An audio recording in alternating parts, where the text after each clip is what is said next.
fuck off.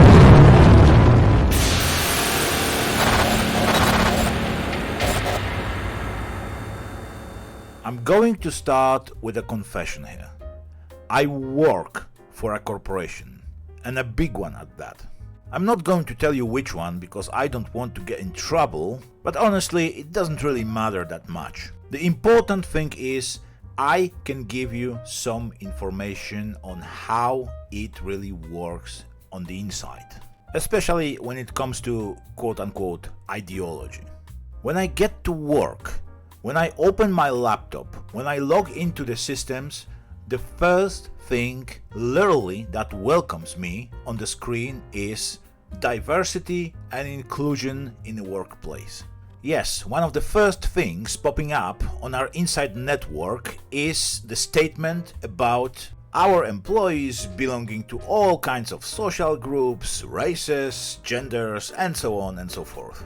And because we all live in the age of social sensitivity, we also have our own Pride Month and rainbow flags in the office, etc, etc. And that leads me to believe that most companies are almost obliged to do these kinds of activities. A sign of the times, I guess. And this is not the worst that can happen at work.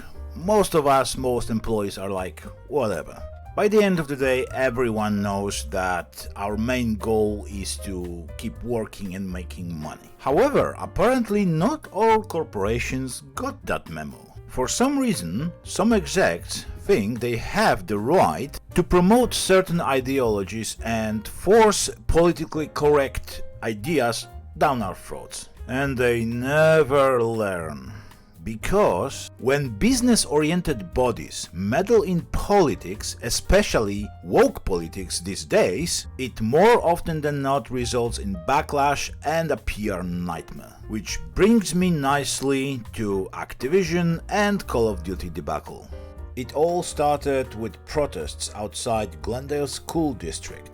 Protests outside a Glendale School District meeting turned violent as groups began several brawls as administrators discussed recognizing Pride Month while the public debated gender and sexual identity studies. Demonstrations outside of the Glendale Unified School District building stayed relatively civil throughout the day. However, scuffles between the around 200 protesters and counter-demonstrators began after 6 p.m. School administrators said many of the protesters did not have students in the district.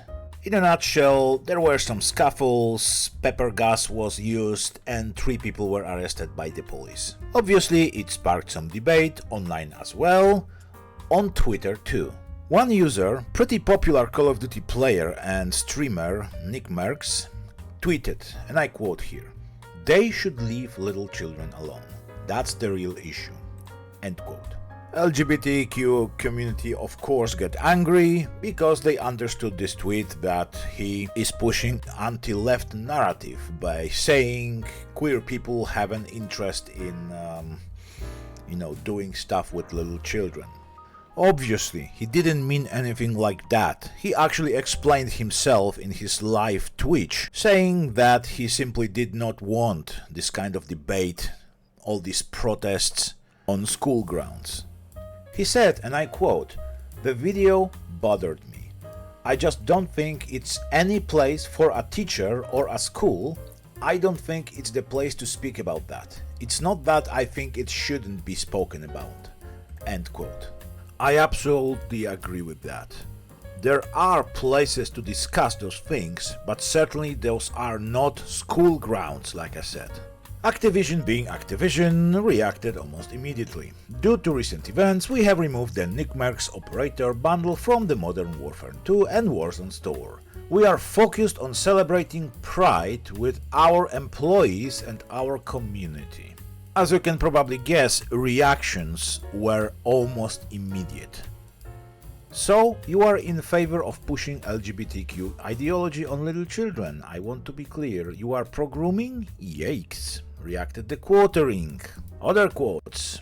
All the man said was leave kids alone, and for that you cancel him. Hate to break it to you, but people that actually support Pride don't support skin lovers, but it looks like you do.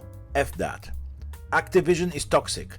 Pride comes before the fall. I have boycotted you for years, but I hope others finally join in as well. And the backlash continues. Fellow streamer Tim Better, who goes by the username Tim the Tatman and has nearly 5 million YouTube subscribers, said that Nickmercs had been a friend for years and that it feels wrong for me to have my skin and him no longer have his. So he asked Call of Duty to remove his bundle as well.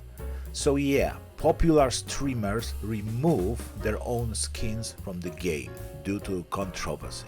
And not only that, since then gamers have asked others to boycott Call of Duty and have spread the word on social media with the hashtags boycott Call of Duty and I stand with Nickmercs. And guess what? That boycott is still going strong.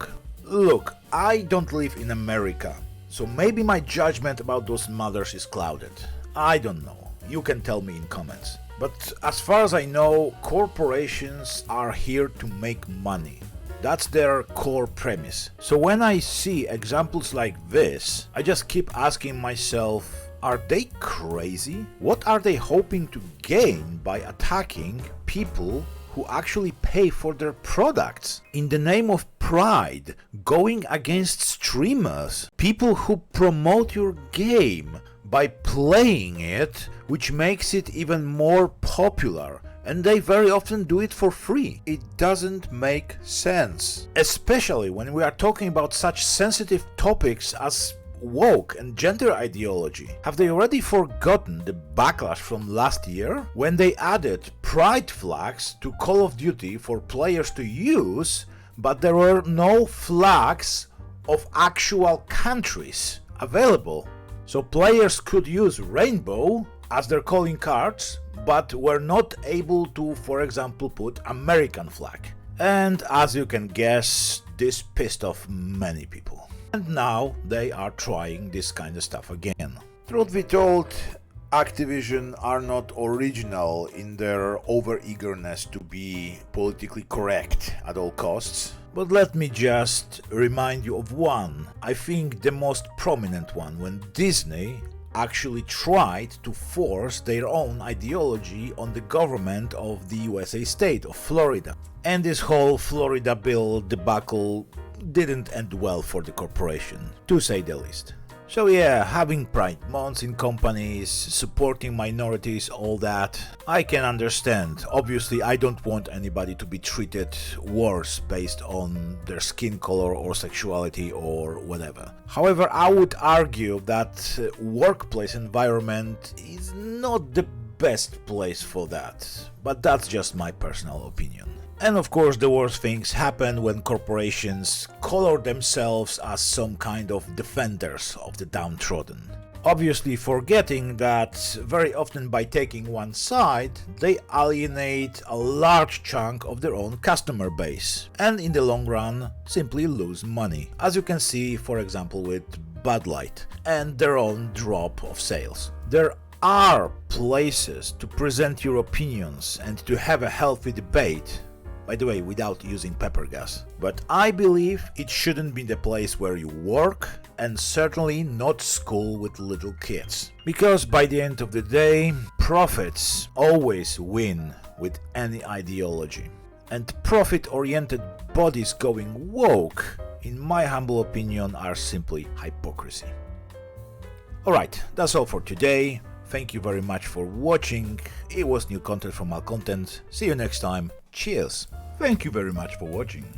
If you enjoyed this video, please subscribe, drop a like and press the notification bell so you won't miss anything I upload.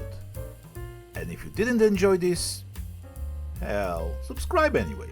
At least you will know when there is a new video to actively hate.